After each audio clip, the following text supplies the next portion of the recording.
जीवन में प्यार बड़ी किस्मत से मिलता है, मैं रोज कहता हूँ। बड़े बड़े भाग्यशाली लोग होते हैं जिनको प्रेम मिलता है। बहुत किस्मत वाले लोग होते हैं जिनके जीवन में प्रेम आ जाता है। बहुत बहुत बहुत प्रारब्धवान होता है। पर समझना ये एक रीति है और ये एक नीति है बच्चों। क्योंकि प्रेम की रीति में स्वार्थ नहीं होता। प्रेम में तो सर्वस्व निछावर करने वाले लोग हैं। तुम्हारा रिश्ता बिगड़ गया है, तुम्हारा संबंध खराब हो गया है, तुम्हारा घर बिगड़ रहा है, तुम्हारा परिवार बिगड़ रहा है, तुम जिससे ब्याह करना चाहते हो उससे नहीं हो पा रहा है, तो आज का दिन तुम्हारा है ये।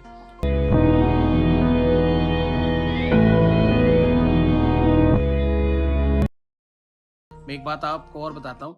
जब तुम किसी से प्रेम करते हो तो तुम्हारी शकल बदल जाती है। जब तुम किसी से प्रेम करते हो तो तुम अलग दिखाई पड़ने लग जाते हो। तुम्हारी खुशबू, तुम्हारी सुगंध अलग हो जाती है। जब तुम प्रेम करते हो तो तुम दुनिया के सर्वश्रेष्ठ व्यक्ति हो जाते हो। जब तुम प्रेम करते हो तो तुम हो जाते हो। प्रेम छोटी चीज नहीं है। प्रेम प्रेम प्रेम केवल औषधि या केवल दवाई या केवल कृपा नहीं है। प्रेम भगवान है, प्रेम ईश्वर है। ये बड़े भाव से, बहुत प्रारब्ध से मिलता है। अगर तुम्हें प्रेम मिला है, साथ में अच्छा प्रेम करने वाला मिला है, अच्छा उसके साथ साथ सच्चा इंसान मिला है, अगर सच में तुम्हें लगता है कि वो डेफिनेटली अच्छा और किसी और की वजह से बदल गया है, तो तुम डबल तिबल 4 गुने ज्यादा भाग्यशाली हो। कोई दूर चला गया, उसे लाया जा सकता है। मैरिटल लाइफ खराब है, किसी और की वजह से उसे ठीक की जा सकती है। ये सब व्यवस्थाएं बेहतर बनाई जा सकती है। मनुष्य का जन्म जिस प्रकार बड़े भाग्य से मिलता है, वैसे ही उस मनुष्य को बहुत भाग्य से प्रेम मिलता है। गोस्वामी तुलसीदास जी कहते हैं, बड़े भाग्य मां नशतन पावा। हाँ, बहुत भाग्य से बोले, बड़े भाग्य मां नशतन पावा। मनुष्य मनुष्य का जन्म सुर दुर्लभ सत ग्रंथ निगावा।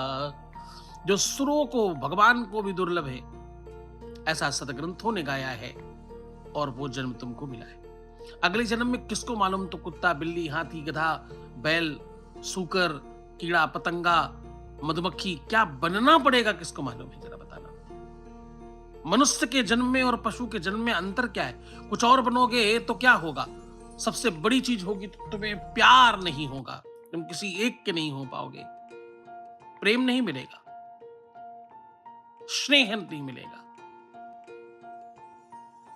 लाखों करोड़ों जीवों में कोई एक जीव होता है जिसे कोई पाल लेता है और उसे बड़ा प्रेम करता है। सबको नहीं। मनुष्य जाति में, मनुष्य प्रणाली में, मनुष्य के जीवन में कम से कम ये एक स्पेशल चीज है कि उसे प्रेम बहुत मिलता है, उसे अगाध प्रेम मिलता है। जो अतिशय नाम जप वाले लोग हैं, जो अतिशय परमात्मा तुल्य लोग हैं, जो ईश्वर को बहुत मानने वाले लोग हैं, जो व्रत पूजा उपवास करने वाले लोग हैं, ऐसे लोगों के जीवन में प्रेम आता है। प्रेम ऐसे ही नहीं आता। प्रेम सच्चाई का दूसरा नाम है। अन्यथा क्या आता है ना, बताए? प्रेम नहीं, ढकोसला आता है जीवन में तुम्हारे, आडंबर आता है तुम्हारे जीवन में, प्रेम नहीं आता। तुम लोगों का फायदा उठाना शुरू करोगे, तुम लोगों को लूटना शुरू करोगे, तुम लोगों को परेशान करना शुरू करोगे, प्रेम नहीं आएगा। आप सबके जीवन में प्रेम आया है, ये अपने आप में बड़ा सौभाग्य है। ये सबके जीवन में नहीं, सबके भाग्य में, सबके प्रारब्ध में लिखा नहीं होता। ये सबसे महत्वपूर्ण बात कि प्रेमेश्वर भगवान की श्रद्धा से पूजा करनी पड़ेगी। इस जगत में, इस जहान में अगर प्रेम चाहिए, इस जहान में अगर किसी को प्रेम चाहिए, प्रेम की भक्ति चाहिए, प्रेम वापस चाहिए, प्रेम विवाह चाहिए, विवाहिक जीवन में प्रेम चाहिए, परिवार में प्रेम चाहिए, तो प्रेमेश्वर भगवान की भक्ति करनी पड़ेगी।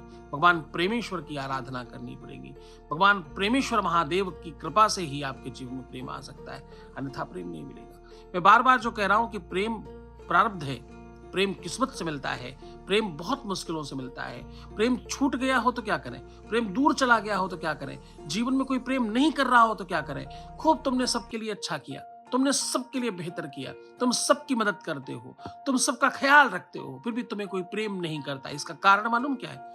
इसका बड़ा और प्रबल कारण यह है, जो लोग रविवार मंगलवार शनिवार को जन्म लेते हैं, ऐसे लोगों के जीवन में प्रेम करने वाले थोड़े कम होते हैं।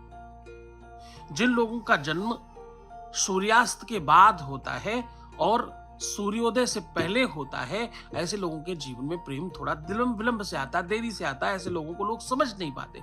अगर आप स्वप्न में किसी के साथ संसर्ग करते हुए देखते हैं, अगर स्वप्न में आपको बार बार बुरी चीजें दिखाई पड़ती हैं, अगर आप स्वप्न में डर जाते हैं, स्वप्न में आप हमेशा गिरते हुए अपने आप को देखते हैं, स्वप्न में अपने आप को नहाते हुए देखते हैं, स्वप्न में आप बुरे कर्म करते हुए देखते हैं, स्वप्न में आप खून खच्चर देख रहे हैं, इसका सीधा मतलब है तुम्हारे रिश्ते खराब होने वाले, तुम्हारे संबंध खराब होने वाले, अब तुम्हारा संबंध कोई ठीक कर नहीं पाएगा और सब तरफ से तुम बिगड़ने वाले हो। इसका ये मतलब है, इसका एक कारण है।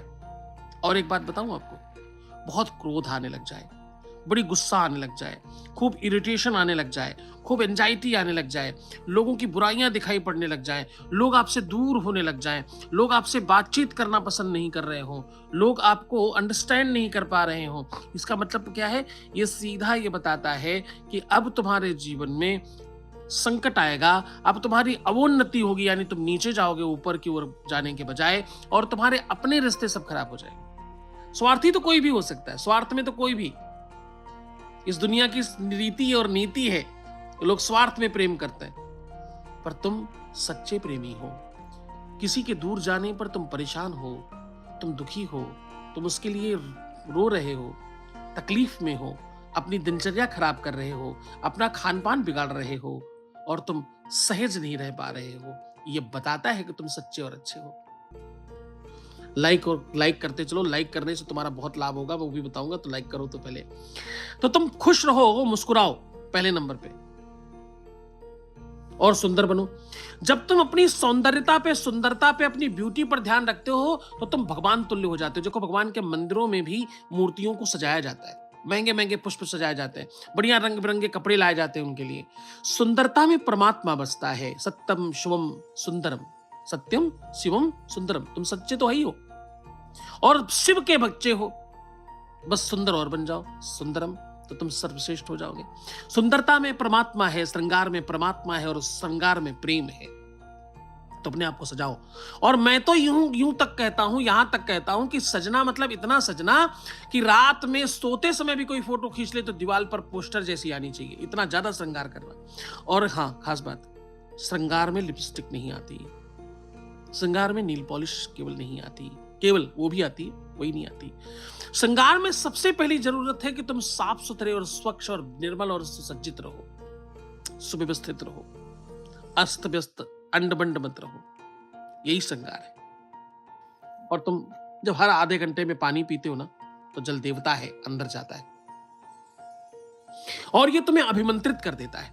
जल देवता है अंदर जाता, तुम्हें सुसज्जित करता, व्यवस्थित करता, और सबसे ज्यादा बड़ी बात करता है, तुम्हें निरोगी करता है, रोग समाप्त करता है पानी। तुम जब भी बीमार पड़ते हो, सबसे पहले डॉक्टर क्या करता है पता है? भर्ती करते ही तुम्हें पानी पिलाना शुरू करता है, यानी वो ग्लूकोज चढ़ा देता है। ग्लूकोज क्या है? पानी तो है। तुमने पानी नहीं पिया, ये वो जानता है। कोई भी बीमारी के लिए जाओ, डॉक्टर सबसे पहले ग्लूकोज लगा देता है, सबसे पहले पानी पिलाता है। क्यों? उसे पता है तुमने पानी नहीं पिया है, इसलिए वो पानी पिलाना शुरू करता है। तो वो पानी ना पिलाए, इसलिए तुम खुद पानी पियो, तो तुम स्वस्थ भी रहते हो और मस्त भी रहते हो। इस सिंहासन पर बैठकर जब कोई तुम्हें आशीर्वाद देता है, तो भगवान का सिंहासन है ये हजारों सालों से सिंहासन है। इस पे तमाम तपस्वी, संत, महात्मा, अमलात्मा, सिद्धात्मा बैठे रहे, उन्होंने आशीर्वाद दिया। तो मैं तुम्हें आशीर्वाद देता हूँ, तुम्हारा मनोरथ सिद्ध हो, तुम्हारी इच्छाएं पूर्ण हो, तुम जो चाहते हो तुम्हें प्राप्त हो, तुम हर तरह से प्रसन्न रहो, हर तरह से जीवन में खुशहाल रहो, तुम्हारी लव लाइफ, तुम्हारी मैरिटल लाइफ, तुम्हारा पारिवारिक जीवन खूब अच्छा हो जाए, मैं आशीर्वाद देता हूं। एक काम जरूर करना, काले तिल के लड्डू बना करके मंदिर में, मंदिर के पुजारी को, किसी धर्म श्रेष्ठ में, मौसी को, बुआ को, दीदी को, भांजे को देने से आपके जीवन में जो तुम चाहते हो जरूर आता है और प्रेम बहुत बढ़ता है। तो खूब खुश रहो, प्रसन्न रहो। आखिरी में फिर वही कह रहा हूं, मुस्कुराओ, सुंदर बनो, हर आधे घंटे में प्रणाम करके पानी पियो और अपना बहुत बहुत बहुत ख्याल रखो। मैं तुम्हारे साथ हूं। तुम जब खुश रहोगे ना, तो तुम सच मानना, उसके बाद मैं सब ठीक करके दूंगा। तुम देखोगे, अपने आसपास महसूस करोगे मुझे, तुम जान पाओगे कि मैं तुम्हारे पास ही हूँ। और यकीन रखना, मैंने सदैव तुम्हारा साथ दिया है। यकीन रखना, मैंने तुमको ही जीवंत किया है। आज तुम आए नहीं हो, मैंने तुम्हें बुलाया है। हर हर महादेव, घर घर महादेव।